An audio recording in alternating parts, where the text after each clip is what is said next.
Right. Process costing. अब देखो इसको ना, जो है ना, हमने बिल्कुल ओपन माइंड से देखना है, रिलैक्स होके देखना है। जितना आप रिलैक्स रहोगे उतना जबरदस्त ही आपका। क्या हुआ, इसमें आ क्यों नहीं रही स्क्रीन? ये लगा तो दिया मैंने।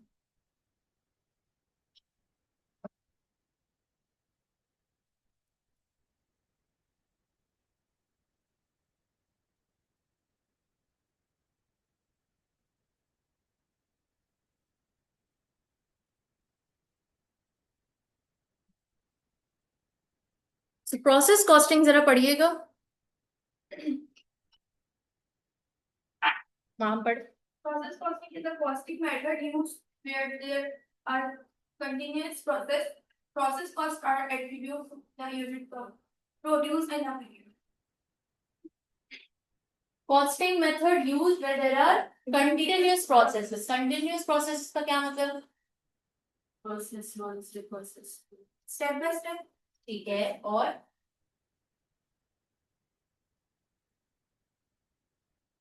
स्टेप बाय स्टेप इसकी मिसाल जैसे एक प्रोसेस जो स्टार्ट गुड्स और प्रोडक्ट्स बनते हैं। एग्जैक्टली, जैसे कि फॉर एक प्रोसेस का जो इनपुट है और उससे निकलने वाला आउटपुट है, वो आउटपुट दूसरे प्रोसेस के लिए इनपुट बन जाएगा। ठीक है, और फिर उससे निकलने वाला आउटपुट तीसरे प्रोसेस के लिए इनपुट बन जाएगा। मिसाल, बिरयानी। आप बिरयानी जब पकाने लगते हो, biryani is the final product, लेकिन उसको बनाने के लिए कितने इंग्रेडिएंट्स चाहिए? प्याज, ऑयल, बताएं जल्दी से। चावल, दही और चिकन मसाला, ये सब चाहिए। लेकिन पहला प्रोसेस क्या है कि आप ऑयल को गर्म करेंगे, प्याज डालेंगे, तो प्याज की कटिंग करेंगे, उससे पहला प्रोसेस कटिंग। फिर आप उसको फ्राई करेंगे, फिर हांडी बनेगी। जब हांडी बन जाएगी तो that is one process is complete. Second process क्या है? चावल बॉईल करेंगे, वो हो जाएंगे, second process is complete. Third process क्या है? असेंबलिंग, दम लगाएंगे, and the final product is ready. तो तीन प्रोसेसेस के बाद आपका फाइनल प्रोडक्ट रेडी हो। अब यहाँ कंटिन्यूस प्रोसेसेस में दो मीनिंग्स छुपे हुए हैं। एक तो ये जो मैंने अभी आपको बताया, दूसरा कंटिन्यूस नेचर का जो होता है उसमें आप ब्रेक नहीं लगा सकते। लाइक फॉर एग्जाम्पल, आपने एक देग बोला कि मुझे 10 किलो की देग बना दो, वो देग आपने बनाई 10 किलो की। अब आप ब्रेक लगा सकते हो कि बस हो गया, शौक पूरा हो गया, बहुत सेल कर ली बिरयानी और नहीं बेचेंगे। यस और नो? अब आइए दूसरा, पानी। ये पानी आप देखते हैं बॉटल्स में, तो ये कहीं से तो पानी को प्रोसेस किया जा रहा है और उसको बॉटल अप किया जा रहा है। यस और नो? जब आप उसको बॉटल अप कर रहे होते हैं तो पीछे से जहां से पानी आ रहा है, क्या आप उसको रोक सकते हैं? वो आएगा और वो आता ही जाएगा, आप भरे बॉटल्स भरो या ना भरो। तो हमने क्या इजाद किया? टैप, कि उसको क्लोज करें। लेकिन आप उसको ऐसे कट ऑफ नहीं कर सकते। अब जैसे बिरयानी में बिल्कुल कट ऑफ है, चावल खुद ब खुद भर भर के आ नहीं रहे, आप खरीद के लाओगे तो आएंगे, आप एफर्ट करोगे तो होगा। बट पानी आ रहा है, पानी को जब आप रोकेंगे तो water is still there. It's up to you whether you want to make it go through the process and whether you want to bottle it up and sell or not. So it's a continuous nature। किस nature का है पानी? Continuous nature का। इसी तरह और भी products हैं जो कंटिन्यूस नेचर के होते हैं, जैसे कि दवाई। कभी भी आप मार्केट में जाके क्या बोलते हो कि मुझे 1 चम्मच दवाई चाहिए या सिर्फ एक टैबलेट चाहिए? आपको पूरा पत्ता खरीदना पड़ता है, आपको पूरी छोटी ml उस मेडिसिन की खरीदनी पड़ती है, भले आपको सिर्फ 1 चम्मच की दरकार हो। इसी तरह कभी आप मार्केट में जाके बोलते हो कि भाई ये किताब का एक कागज दे दो? कभी कोई सेल करता है वन पेपर? नहीं। लूज शीट कोई भी ऐसे सेल नहीं करता। या आपको अगर लूज शीट्स चाहिए भी तो प्रिंटर पेपर्स का बंडल मिलेगा, या कॉपी की शक्ल में मिलेगा, या टेक्स्ट बुक की शक्ल में मिलेगा, रजिस्टर की शक्ल में मिलेगा। हाँ, आपको 20 पेजेस की कॉपी मिल जाएगी, आपको 100 पेजेस की भी मिल जाएगी, आपको 1000 पेजेस की भी मिल जाएगी, लेकिन वन पेज आप खरीदने जाओ तो मिलेगा?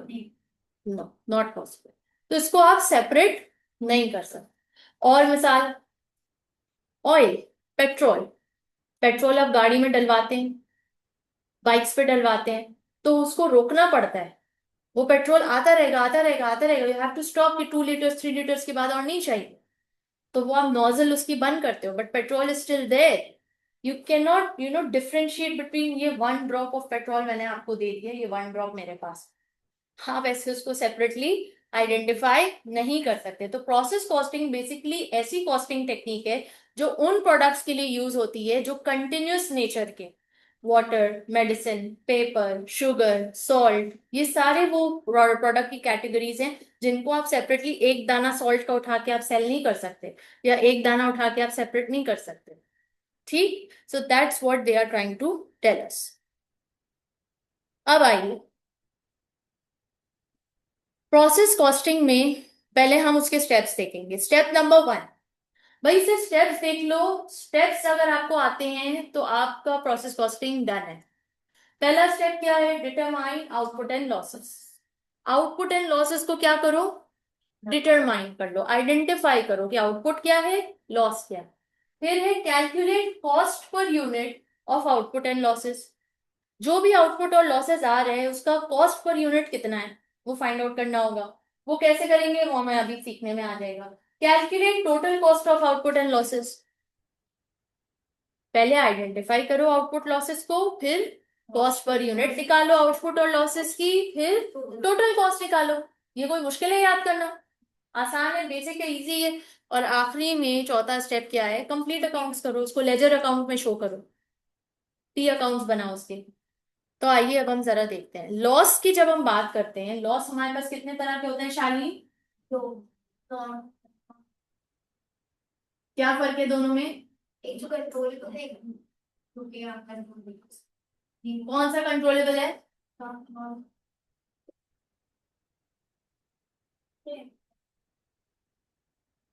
सोच लो, कौन सा कंट्रोलेबल है, कौन सा अनकंट्रोलेबल?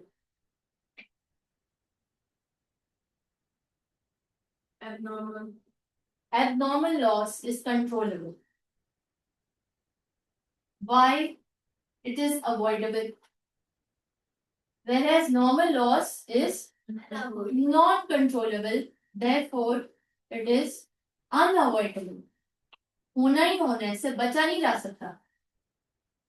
बिरयानी बनाते हुए, बिरयानी को दम लगाते हुए थोड़े से चावल नीचे लगते ही लगते हैं, कॉमन है, बच नहीं सकते आप। हाँ, पूरी की पूरी देग जल जाए, दैट्स एबनॉर्मल लॉस, उसको अवॉइड किया जा सकता है, दैट्स कंट्रोलेबल। ठीक है, पूरी हांडी सड़ा दी, दैट्स एबनॉर्मल लॉस। थोड़ी सी सड़ गई, नॉर्मल लॉस। दर्जी के पास गए कपड़े लेकर, दर्जी ने कटिंग की, तो जब कटिंग करते हैं आपके साइज का वो कट करता है तो कितना कपड़ा जाया होता है, वो जाया ही तो हो रहा है, लॉस ही तो है, but that is normal loss. आप उसके लिए कभी भी उस दर्जी का जाके गिरबान नहीं पकड़ते कि मैंने तो तुमको 3 मीटर कपड़ा दिया था, ये तुमने मेरे साइज का करके इसको 1.5 मीटर कर दिया। जो कट किया कपड़ा वो कहाँ है, कभी उसको पूछते हो? हमें पता है वो कटिंग होती है, वो नॉर्मल लॉस है, आज तक किसी ने नहीं पूछा। आज तक आपकी अम्मी ने भी आपको नहीं सिखाया कि बेटा दर्जी से ये बात नहीं पूछते। इतनी ऑब्वियस और कॉमन सेंस है, किसी ने आपको सिखाई है ये बात? तो फिर अब आइए एबनॉर्मल लॉस। वही दर्जी, लाइट चली गई, इस्त्री कर रहा था आपका जोड़ा, लाइट चली गई, वो वहां से उठा और इस्त्री छोड़ के चला गया, चाय पीने की, लाइट तो चली गई। जब वो चाय पी के वापस आया, से कहो मैं भूल गया, पीछे से लाइट आ गई और वो इस्त्री कपड़े पे ही रह गई और वो जल गया कपड़ा। हालांकि वो सिल चुका था और वो बस आपको देना था। अब जब आप आओगे तो वो आपको जब देगा तो आप देखोगे, तो अब आप उसका गिरेबान पकड़ोगे या नहीं पकड़ोगे? मेरा मारिया भी का जोड़ा आपने जला दिया, ये क्या है, ये मेरा 4 हजार का जोड़ा था, वो आप इसकी भरपाई करें, मुझे नहीं पता। ठीक है, अब आप चिल्लाओगे नहीं चिल्लाओगे, इसलिए कि क्यों? एबनॉर्मल लॉस है, अवॉइडेबल था, कंट्रोलेबल था, फिर भी हुई गलती। So that is where we must know the difference between normal and abnormal। अब इसका रोल क्या होगा हम ये देखेंगे अब चैप्टर में। पहला क्वेश्चन जल्दी से देखिए।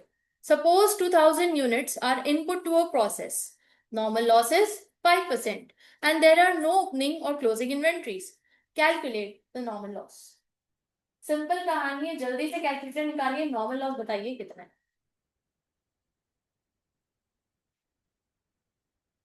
100।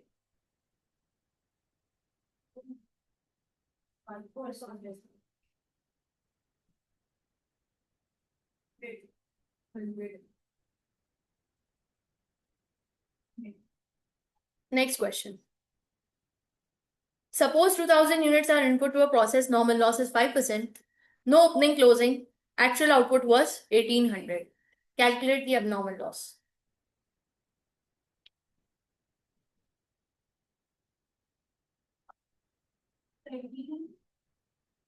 क्या होगा? क्वेश्चन पढ़िए, समझिए और फिर मुझे जवाब दीजिए, मैं नहीं बताऊंगी।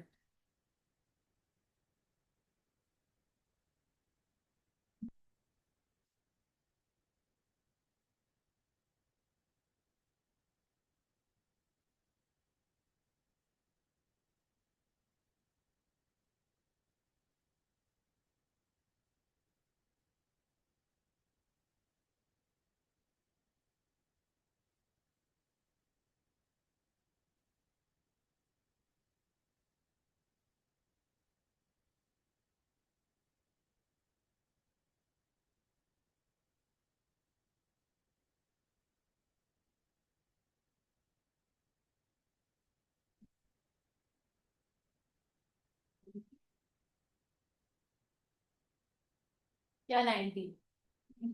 नॉर्मल नॉर्मल लॉस कैसे निकाल? 1800। अब देखो, अब समझो इस बात को। सपोज देखो, कभी भी ना, एक मैं आप लोगों को बात बता दूं, एसीसीए में ये ट्रिक समझो या सेंस समझो, कॉमन सेंस समझो, कभी भी आप लास्ट सेंटेंस में जंप नहीं करते। आप शुरू से लेकर चलो, कहानी हो क्या रही है, शुरू से समझो। एग्जामिनर आपको समझा रहे फर्स्ट सेंटेंस से, फर्स्ट वर्ड से, तो फर्स्ट वर्ड से इसको समझो, ना कि लास्ट वर्ड को लेकर जंप कर जाओ कंक्लूजन। फर्स्ट वर्ड क्या कह रहे हैं? सपोज। नबिया पढ़ेगी और नबिया ही समझाएंगी, और देखना हम नबिया कितना डिफरेंट समझाएंगी, पढ़ेगी। Suppose to have the units are included for questions. That's it, full stop आ गया। अब रुको, समझो क्या कह रहे हैं। कि 2000 यूनिट्स से जो इनपुट में प्रोसेस में गए, यानी रॉ मटेरियल था 2000। नेक्स्ट पढ़िए। Normal loss is 5%। रुक जाइए, क्या बात हो रही है? तो नॉर्मल लॉस इज 5% यूजुअली होता है, और किसका है? Of input. इनपुट क्या है? 2000। तो उसका नॉर्मल लॉस निकाल लें आप फटाफट से। 100। 100 डन हो गई कहानी। यानी आपको समझ आ गया कि 2000 में से 100 नॉर्मल लॉस हो चुका। अब आगे बढ़िए Nabiha. And opening closing inventory नहीं है, चैप्टर क्लोज। अब आइए नेक्स्ट। Actual output was 1800। क्या बात हो रही है? एक्चुअल आउटपुट यानी जो एक्चुअल आउटपुट निकला है, फाइनल प्रोडक्ट, वो कितने निकले? 1800। लेकिन नॉर्मल लॉस कितना हुआ था? 100। तो उसके हिसाब से कितना होना चाहिए था? 1900। तो अब कितना है? 1800। तो यानी कि बीच में जो 100 मिसिंग है, वो क्या हुआ? ठीक।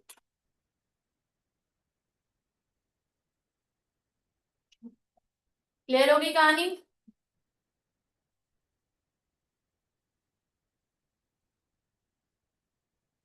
अब आइए एबनॉर्मल गेन। अब देखें खुद से मैं कैसे ये होता है, करिए।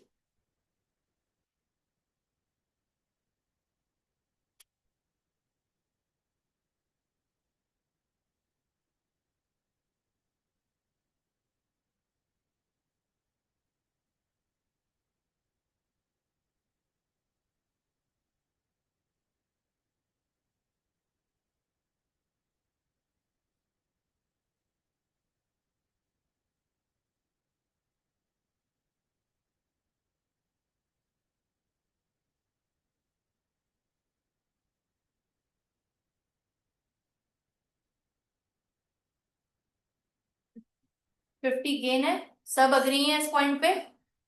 कैसे पता चला ये गेन है? 2000 यूनिट्स इनपुट थे, 5% लॉस हुआ तो 1900 हो गए। 1900 हुआ तो वो एक्चुअल आउटपुट था वो 1900 यूनिट्स का एबनॉर्मल गेन हो गया, क्योंकि हमने एक्सपेक्ट किया था कि नॉर्मल लॉस के नतीजे में 100 यूनिट्स चले जाएंगे, लेकिन वो 100 नहीं, सिर्फ 50 गए। तो 50 हमारे लिए क्या हो गया? Abnormal gain. क्लियर कहानी? अब आइए,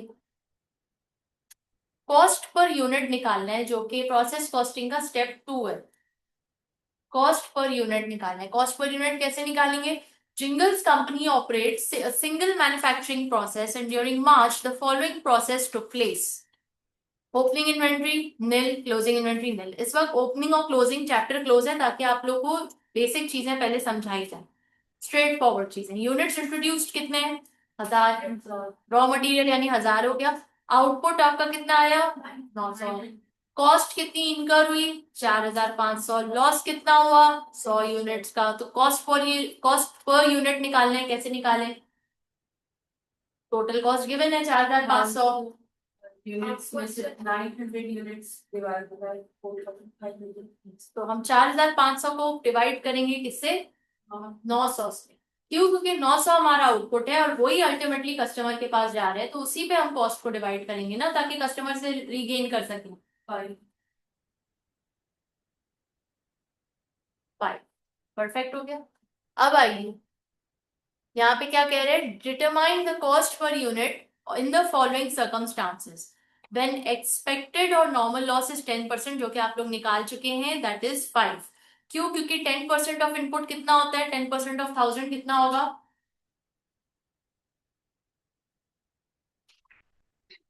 100 होगा ऑब्वियसली। ठीक है, तो 100 ऑलरेडी लॉस गिवन है, तो जिसका आप लोग $5 निकाल चुके हैं। अब आइए part B, there is no expected loss. कोई एक्सपेक्टेड लॉस नहीं है और entire loss of 100 units was unexpected. क्या मतलब? यानी 100 यूनिट्स का लॉस क्या हो गया? अनएक्सपेक्टेड। अनएक्सपेक्टेड, अनएक्सपेक्टेड मतलब एबनॉर्मल। एबनॉर्मल, ठीक है। तो एबनॉर्मल है, तो अब बताइए आप कॉस्ट पर यूनिट कितना निकालेंगे? 1000 से डिवाइड करेंगे, क्योंकि आपका एक्सपेक्टेशन में ही नहीं था, गुमान में ही नहीं था कि ये जल जाएगा कपड़ा, या ये बिल्कुल इतना ज्यादा नुकसान हो जाएगा। 4.5 क्लियर? Absolutely clear. आगे बढ़ते हैं, स्टेप 3 और 4। अब टोटल कॉस्ट निकालनी है और प्रोसेस अकाउंट बनाना है। टोटल कॉस्ट पहले निकाल लेते हैं। टोटल कॉस्ट कैसे निकालें? आपने $5 तो निकाल लिया है, तो टोटल कॉस्ट अब आप कैसे निकालेंगे? $5 मल्टीप्लाई बाय 900, 4500 आ जाएगा। फिर 4.5 मल्टीप्लाई बाय 900, तो भी आपके पास आंसर आ जाएगा। तो अब जरा देखिए कॉस्ट ऑफ आउटपुट, सिर्फ सोल्यूशन देखिए एक दफा। Cost of output 4500। Normal loss is not given any cost. इस बात को जहन में जहनशी कर लें, ये एक रूल है कि जब हम इन दोनों को डिफरेंशिएट कर ही इसीलिए रहे हैं क्योंकि नॉर्मल लॉस की जो कॉस्ट होती है ना, वो हम जीरो लिखते हैं अकाउंट्स में। जीरो नॉर्मल लॉस, क्योंकि इसको आप अवॉइड कर ही नहीं सकते हो। आप 3 मीटर कपड़ा दर्जी को जाके दोगे, वो कटिंग करेगा ही करेगा, तभी आपकी मेजरमेंट की चीज निकल के आएगी। तो वो अब जब अवॉइडेबल ही नहीं है तो उसकी कॉस्ट क्यों ली जाए? जीरो। और यहाँ पर एब्नॉर्मल लॉस को कॉस्ट हम देते हैं, इसलिए देते हैं क्योंकि वो अवॉइड किया जा सकता था, और अब अवॉइड नहीं हो सका तो उसकी कॉस्ट में हम शामिल करते हैं। तो अब देखिए आप यहाँ पे, normal loss is not given any cost so that the process account would appear as follows. ये टी अकाउंट है, ये प्रोसेस अकाउंट टी अकाउंट है। डेबिट साइड पे तमाम इनपुट रिकॉर्ड हो रहे हैं, डेबिट साइड पे तमाम इनपुट रिकॉर्ड हो रहे हैं, और क्रेडिट साइड पे तमाम out. Make this clear, this is the rule. यहाँ पे इनपुट आप रिकॉर्ड करोगे, cost incurred 1000 units 4500। Credit side पे normal loss 100, output units 900। Normal loss का 100 के साथ क्या लिखा? जीरो। आउटपुट यूनिट्स का 900 के साथ क्या लिखा? 4000। क्लियर हो गई कहानी? अब आइए 4.5 के हिसाब से, जो एब नॉर्मल लॉस था, part B. Cost incurred 1000, 4500, input as it is. Output में कहानी चेंज हो जाएगी। Abnormal loss 100 units multiply by 4.5। Cost per unit निकाली थी ना एबनॉर्मल लॉस, 4.5 450। फिर 900 को मल्टीप्लाई करें 4.5 से तो 405 से। क्लियर? ये है आपका प्रोसेस अकाउंट्स, और ये बिल्कुल स्ट्रेट फॉरवर्ड और इजी है। अब इसमें चीजें ग्रेजुअली ऐड होती जाएंगी। ओपनिंग इन्वेंट्री ऐड हो जाएगी, क्लोजिंग ऐड हो जाएगी, स्क्रैप वैल्यू ऐड हो जाएगा, डिस्पोजल ऐड हो जाएगा। ठीक है, ये कुछ कुछ छोटी छोटी चीजें ऐड होती जाएंगी। बेसिक क्लियर है? बेसिक यही है। Steps, follow the steps. What are the steps?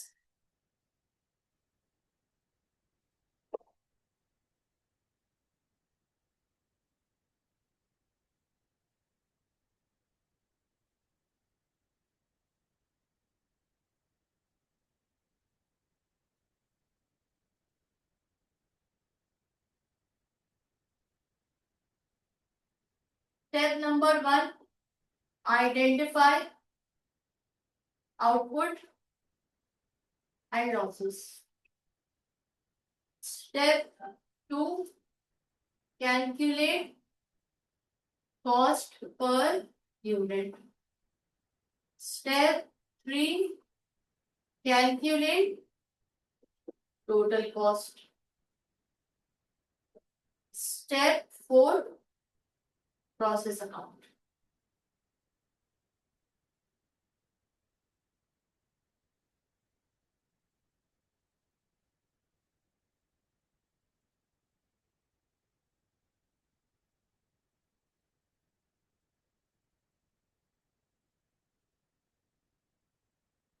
अब ये एक एग्जाम्पल है, ये आपने खुद से करना, और ये बिल्कुल बेसिक एग्जाम्पल है जिसकी एग्जाम्पल्स अभी हम कर चुके हैं, एबनॉर्मल लॉस और normal loss, that's it.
Switch कर सेकंड पर रेगुलेटरी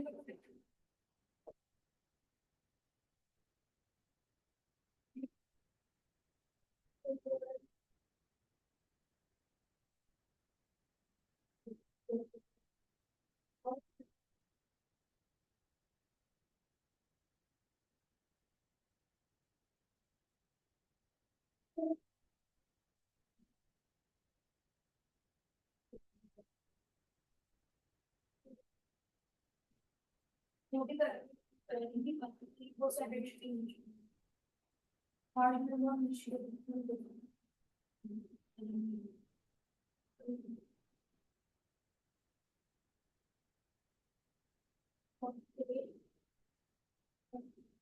बस इसका हम बना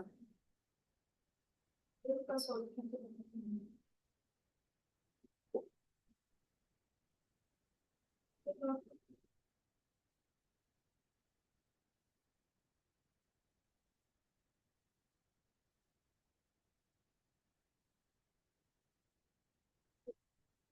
एंड आफ्टर का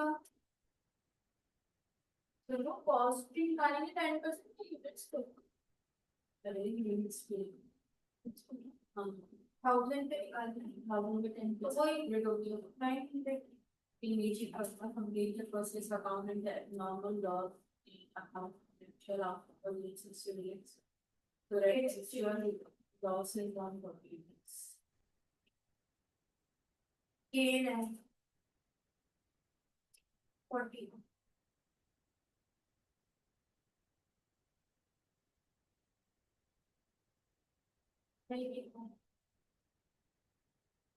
Loss 40 units.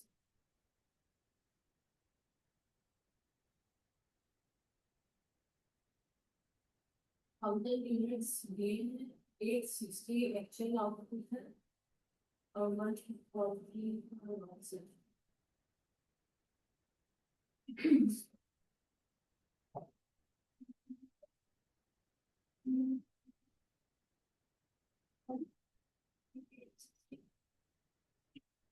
It's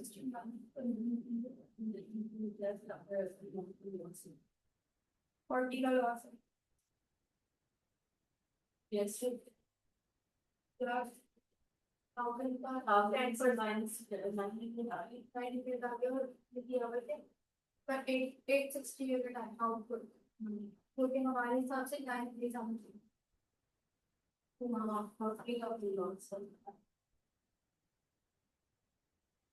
फ्री का लॉस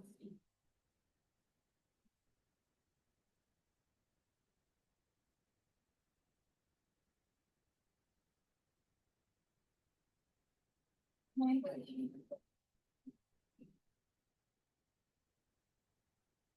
पढ़ाई किए हैं 20%।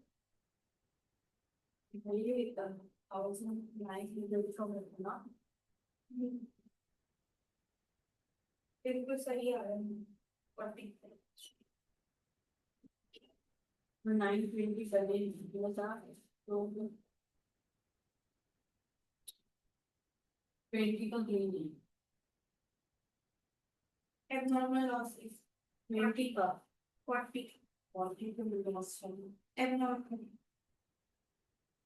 नॉर्मल लॉस है इसका 20 नॉर्मल लॉस तो हो ही नहीं इतना ही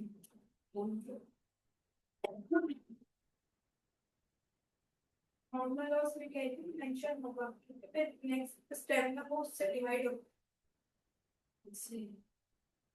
computation normal laws we have conceptual output slide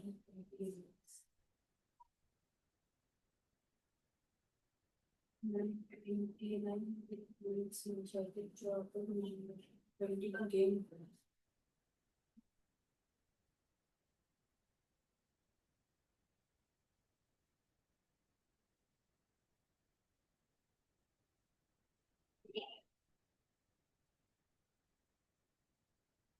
cost per unit का फॉर्मूला क्या कॉस्ट पर यूनिट का फॉर्मूला 4500 860 होगा टाइम अगर दोनों में लाइन तो ये होगा नहीं मैं कुछ तो ट्राई करो अरे ना तो सही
कॉस्ट पर यूनिट हो गया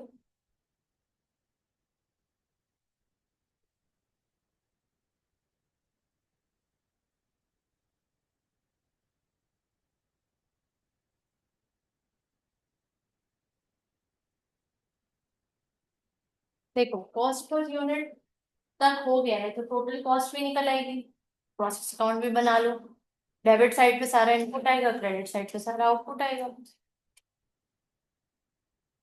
जब कॉस्ट पर यूनिट निकल आई है तो अब स्टेप 3 और स्टेप 4 ही तो करना है स्टेप 3 में टोटल कॉस्ट है और स्टेप 4 में प्रोसेस अकाउंट है फिर क्या चीज है जो नहीं समझ आ रहा फर्स्ट है जैसे एक पार्ट में हमारा जो लॉस आ रहा है वो नॉर्मल लॉस आ रहा है 40 का ठीक है उस और जो बी में आ रहा है उसका आ रहा है सिर्फ 20 का नॉर्मल हम्म। तो सी ए की कॉल से ए की आ रही है 5 आ रही है, हम्म। और बी में मैंने 4,500 डिवाइडेड बाई 920 किए, ठीक है। 920 किए, ठीक है। वो 4 लिखा। ठीक है। सही। सही है। सही ट्रैक पे हैं आप लोग। अब प्रोसेस कॉस्ट अकाउंट भी बनाओ, प्रोसेस अकाउंट भी बनाओ। डेबिट और क्रेडिट, डेबिट पे सारा इनपुट डालो, क्रेडिट पे सारा आउटपुट डालो। आउटपुट और लॉसेस।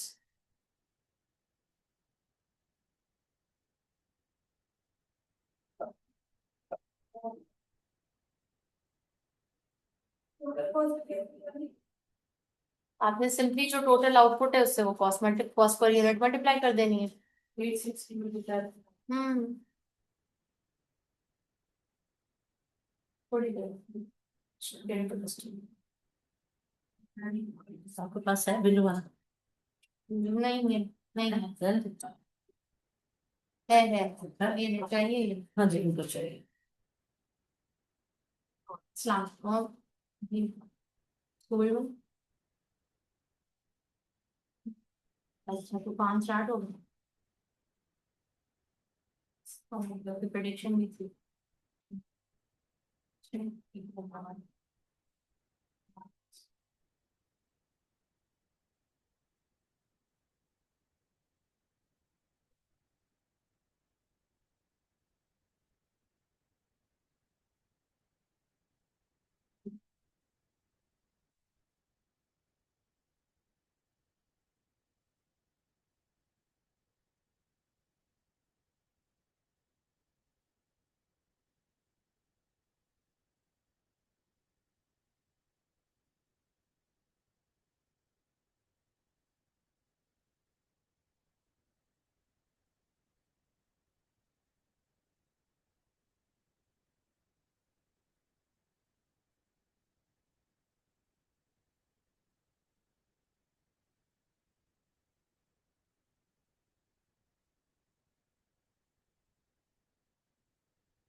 डन। बस बहुत स्ट्रेट फॉरवर्ड है, इसको ज्यादा सोचे नहीं, स्टेप फॉलो करें, दैट्स इट। और कॉन्फिडेंट रहें कि ये आपका सही हुआ है। अब आइए डिटरमाइन। पहला, एबनॉर्मल लॉस कितने आए? 40 units, very good. Second step, cost per unit कितना निकला? $5, वेरी गुड, करेक्ट हो गया। स्टेप 3, आपको abnormal loss total total find out करना था, 4300 फाइंड आउट कर लिया। 860 multiply by 5 4300, abnormal loss 40 multiply by 5 200। ठीक है। अब इसके बाद step 4, complete accounts. Input debit side सारी इनपुट जाएगी, 1000 4500 कॉस्ट इनकर्ड। क्रेडिट साइड सारा आउटपुट जाएगा, जिसमें नॉर्मल लॉस 100 लिखेंगे, $0। आउटपुट लिखेंगे 860 multiply by 5 1300, abnormal loss 40 multiply by 5 200। Clear? Abnormal loss account बना लेंगे और प्रोसेस अकाउंट और simple statement of profit and loss पे ले जाएंगे प्रॉफिट एंड एबनॉर्मल लॉस। फिर है आउटपुट इज 920, तो आपका क्या आया? Abnormal gain 20। Cost per unit 5। कैसे 5 आया? 4500 डिवाइडेड बाय 900। एक्सपेक्टेड आउटपुट से हमेशा डिवाइड करना है। टोटल कॉस्ट को हमेशा किससे डिवाइड करना है? एक्सपेक्टेड आउटपुट से। फिर आगे आप अल्लाह भला करें। 920 multiply by 5 cost of output को, अब नॉर्मल गेन को आप डिडक्ट करेंगे। फिर उसके बाद प्रोसेस अकाउंट। एबनॉर्मल गेन कहाँ आएगा? डेबिट साइड पे आएगा। लॉस अगर होता तो कहाँ जाता? क्रेडिट साइड पे जाता। ठीक है। Abnormal loss gain account, gain में क्या करेंगे? डेबिट साइड पे statement of profit and loss, और क्रेडिट साइड पे प्रोसेस। क्लियर? अब आइए स्क्रैप वैल्यू। अब अगर स्क्रैप वैल्यू हमारे पास गिवन है कि जो भी लॉस हो रहा है उसको हम स्क्रैप पे सेल कर रहे हैं और उसके बदले में हमें पैसे मिल रहे हैं, तो हम उसको कैसे बिहेव करें उसे। तो अगर तो वो नॉर्मल लॉस का स्क्रैप है, अगर नॉर्मल लॉस को हम स्क्रैप कर रहे हैं तो it will be deducted from the cost of material. That's the rule, this is the rule कि स्क्रैप वैल्यू नॉर्मल लॉस का डिडक्ट कहां से करना है, cost of material. And abnormal loss का कैसे करना है वो आगे चल के हम देखेंगे। सबसे पहले नॉर्मल लॉस का जो जर्नल एंट्री बन रही होगी किस तरह से बन रही होगी, scrap account debit, abnormal loss account credit. फिर उसके बाद क्या बन रहा है, scrap value, sorry scrap value of normal loss. अच्छा अभी आप अपने पास ना इसको लिख लीजिए, ये रूल है, इसमें हम कुछ चेंज नहीं कर सकते, इट्स एज इट इज। लिखिए scrap value of normal loss, journal entry लिख लीजिए। फिर लिखिए scrap value of abnormal loss, journal entry लिख लीजिए। फिर लिखिए scrap value of abnormal gain, journal entry लिख लीजिए।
डन। अब आइए एग्जाम्पल देखिए, scrap value of loss. Let's return to the example in paragraph 2.7, but assume this time that all scrap has a value of 0.9 per unit. जो पहले example आप कर रहे थे उसी की कंटिन्यूशन है। 0.9 कह रहा है कि जो भी लॉस हुआ है उसका 0.9 आपको पैसे मिलेंगे। 1,000 units at a cost of 4,500 are input to a process. Normal loss is 10%, and there are no opening or closing inventories. Scrap has a value of 0.9 per unit. Complete the process account and the abnormal loss gain account if actual output was 860 units.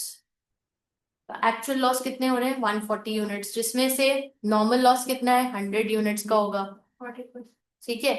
और 40 जो है abnormal loss का है। और क्या कह रहे हैं कि नॉर्मल लॉस की स्क्रैप वैल्यू कितनी है 0.9 पर यूनिट।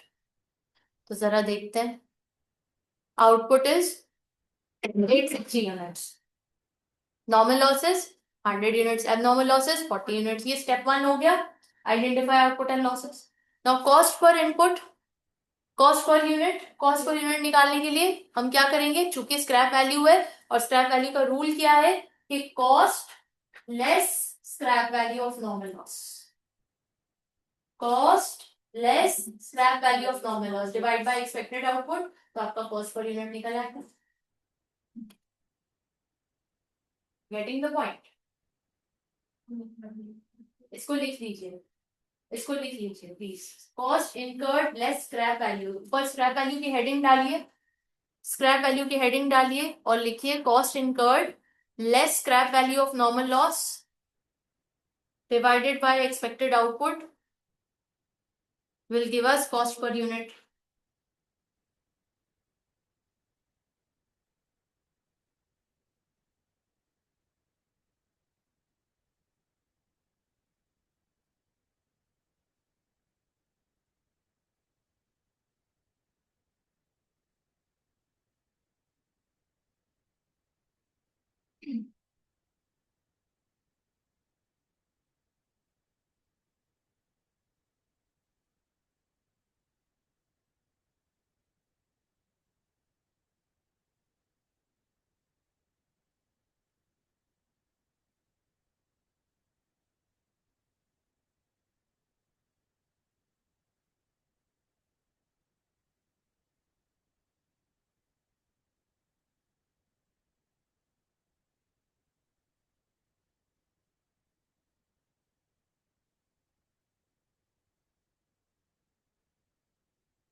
डन हो गया?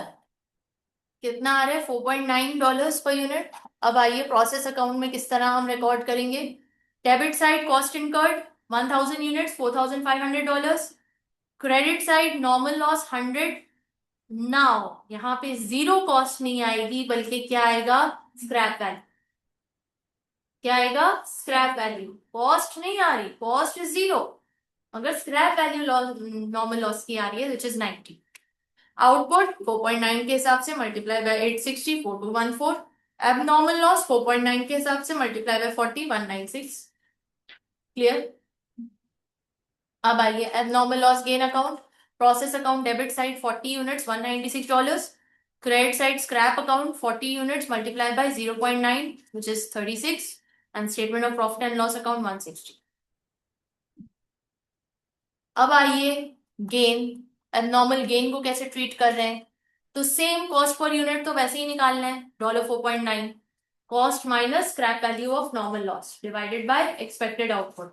वो कहानी वही है, सिर्फ इसका प्रोसेस अकाउंट में किस तरह से डिस्प्ले हो रहा है कि cost incurred 1000 units 4500, abnormal gain 4.9 per unit 20 units, तो आपका $98 आ रहा है।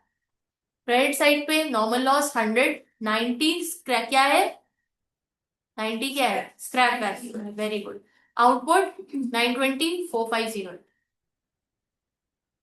क्लियर? कोई सवाल यहाँ तक?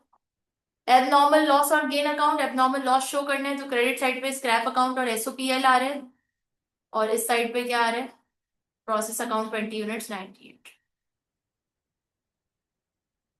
यहाँ पे कहानी एक टॉपिक कंप्लीट होता है।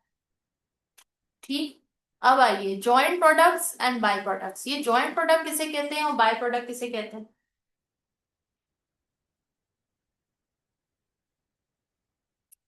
कम ऑन, MA1 में मैंने एग्जांपल भी दी थी। प्रोसेस अकाउंट में जो प्रोडक्ट्स मतलब बनते हैं उनको सेपरेट करते हैं, उनसे और प्रोडक्ट्स बनते हैं, उनका जो फिर मतलब मटेरियल रह जाता है उससे फिर बाय प्रोडक्ट के लिए यूज होता है। ये बाय प्रोडक्ट की वैल्यू नहीं है। क्या फर्क है जॉइंट प्रोडक्ट में और बाय प्रोडक्ट? बाय प्रोडक्ट की वैल्यू किसकी सेल्स वगैरह। शालीन माम सब भूल गए MA1 का, हाँ सफा चट, इतना टाइम क्यों लगा लिया बीच में। जॉइंट प्रोडक्ट और बाय प्रोडक्ट, हमने एक एग्जांपल दी थी, मैं एग्जांपल दूंगी याद आ जाएगा। दही, कुछ याद आ रहा है? सेम एग्जांपल क्या? दही की मिसाल है कि जब घर में कभी दही जमाते हुए देखा है कभी, जमते हुए मम्मा क्या करती है, दूध उबालती हैं, उसके बाद उसमें आधी चम्मच से भी कम दही का जाग लगाती हैं, और फिर उसको ढक के कवर करके रात भर छोड़ दो। सुबह क्या मिलती है? मजेदार सी दही और उसके ऊपर लगी हुई मलाई। अब आइए, मम्मा की इंटेंशन है मुझे तो दही चाहिए सिर्फ, तो मलाई बिकम्स द बाय प्रोडक्ट। और अगर मम्मा की इंटेंशन है नहीं मुझे तो मलाई भी चाहिए दही भी चाहिए, मैं मलाई अलग कर करके जमा करूंगी और फिर घी निकालूंगी महीने के एंड में बच्चों के लिए, घर का बना हुआ देसी घी। तो अगर मम्मा की नियत है कि मुझे दोनों चाहिए, मुझे मलाई भी चाहिए घी और दही भी चाहिए, तो फिर वो दोनों जॉइंट प्रोडक्ट्स कहलाए जाएंगे। क्लियर? इसी तरह ऑर्गेनाइजेशंस और कंपनीज में भी यही होता है कि अगर कोई दही मैन्युफैक्चरिंग कंपनी है और वो ये कह रही है कि हमें तो सिर्फ दही चाहिए, तो मलाई इज द बाय प्रोडक्ट जिसकी वैल्यू बहुत मिनिमल है, वो चाहे उसको फेंक दें, वो चाहे उसको लस्सी में ही यूज कर लें, वो चाहे तो उसको दही के साथ ही सेल कर दें, वो चाहे तो उसको कचरे के डब्बे में फेंक, उनकी मर्जी। लेकिन अगर उनकी नियत है नहीं हमें तो मलाई भी चाहिए और दही भी चाहिए, क्योंकि हम मलाई जमा करेंगे, उसको प्रोसेस से गुजारेंगे और उससे घी निकालेंगे और घी सेल करेंगे, और घी भी सेल करेंगे और दही भी सेल करेंगे, और घी बनाने के लिए चाहिए मलाई, तो फिर उसको हम क्या ट्रीट करेंगे? Joint product. तो ये किसके ऊपर बेस कर रहा है? इंटेंशन, मैन्युफैक्चरर के इंटेंशन पे बेस करता है कि वो आया के जॉइंट प्रोडक्ट है या वो आया के बाय प्रोडक्ट। अब आई,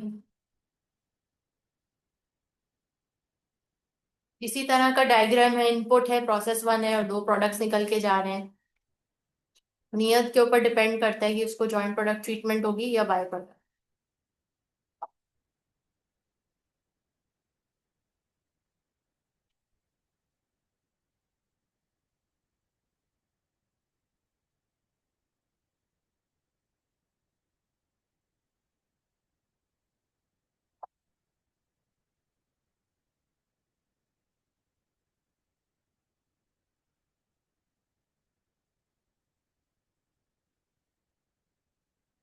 अच्छा, ये है बहुत आसान और स्ट्रेट फॉरवर्ड, सिर्फ उसको तसल्ली से देखना होता है। तो मैं चाह रही हूँ कि हम यहाँ पे इस वक्त पॉज करें, क्योंकि ऑलरेडी हमने एक हैवी टॉपिक प्रोसेस कॉस्टिंग का किया है। अब हम नेक्स्ट क्लास में इसको हम कंटिन्यू करें। हालांकि ये बहुत स्ट्रेट फॉरवर्ड है, लेकिन चूंकि लंबा बड़ा है तो वो देख के आप लोग ओवरवेल्म्ड हो जाएंगे, तो जो समझ आने वाली बात है वो समझ ही नहीं आएगी। तो it's better that we continue this in the next class. हमने प्रोसेस कॉस्टिंग आज कंप्लीटली अच्छे से समझ लिया, स्क्रैप वैल्यूज का नॉर्मल लॉस और नॉर्मल लॉस, इसको आपने रीडू करना है घर में कल की क्लास। और हमने जॉइंट प्रोडक्ट्स और बाय प्रोडक्ट की कॉन्सेप्चुअल अंडरस्टैंडिंग ली। अब हम इंशाल्लाह कल की क्लास में इसके सम को कैसे डील करना है वो चेकआउट करेंगे और इस चैप्टर को क्लोज करके अगले चैप्टर की तरफ मूव ऑन हो जाएंगे। ठीक है? कोई सवाल यहाँ तक? Thank you very much.